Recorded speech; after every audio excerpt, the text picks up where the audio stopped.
Professional tennis players came to Myrtleford on a wet autumn weekend back in 1960. Jack Kramer's touring team of the day included Lou Hode, Frank Sedgman, Louis Aola and Earl Buchholz. These were to play an exhibition match at the Myrtleford grass courts, however rain washed the tournament out. Discussions with the tennis club officials and the players' management, it was agreed to give this exhibition the following morning where these pictures were taken. Although no matches were played, it was exciting to see four of the world's best players in action at Myrtleford.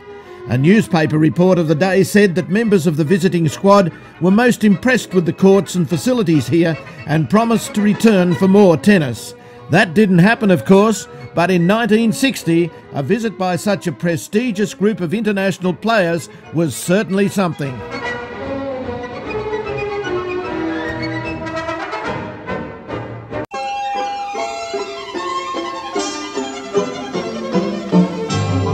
The small community of Harriettville honoured its early settlers when this memorial cairn was unveiled on a drizzly Sunday back in 1960. The structure was erected by the Harriettville Historical Society as an acknowledgement to the contributions made by the pioneers of the district who toiled to develop what is now known as a Valley of Gold. Parliamentarians Tom Mitchell and Ivan Swinburne were on hand, as was Dudley Shepherd representing the North East Historical Society. The unveiling was carried out by Charlie Gallagher, the oldest resident in the district in 1960. He remembered a time when more than 500 Chinese nationals lived in the township. A memorial cairn, surely a fitting tribute to Harriettville's pioneers.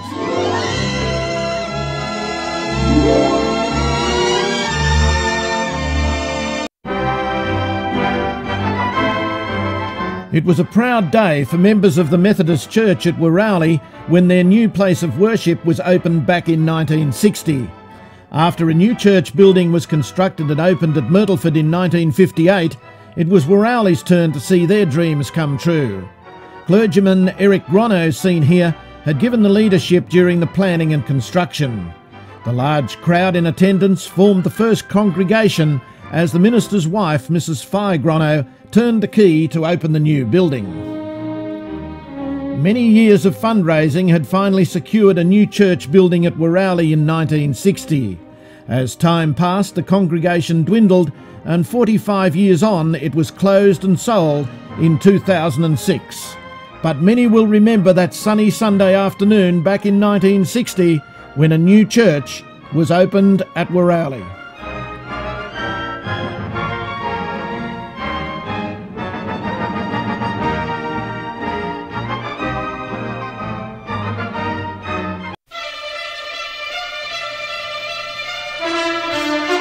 This new £34,000 oil depot was established in 1960 on railway land in central Myrtleford.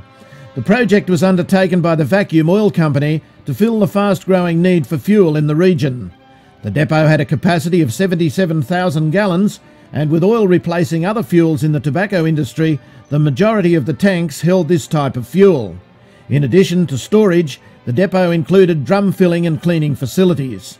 Supplies produced at the mobile Altona refinery were sent direct to Myrtleford in 10,000-gallon rail tankers and pumped from these into the huge storage tanks. This depot was the first of several established in Myrtleford and demonstrated the growth of primary industry in this region in the 1960s.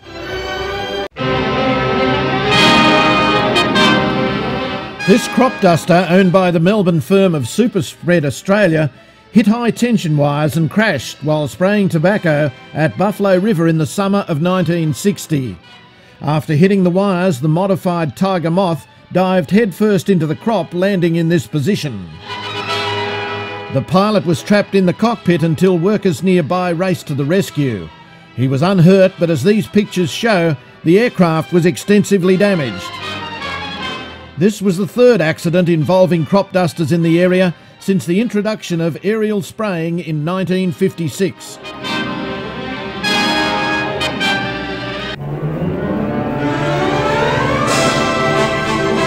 Myrtleford generally doesn't have much heavy wind, but back in 1960 things changed on a September night when wind ripped through the town and district for 8 hours, causing untold damage.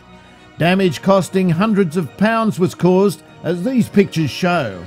At the height of the storm, nearly half the roof on the Catholic church was ripped off, taking 8 workmen a full day to repair the damaged section.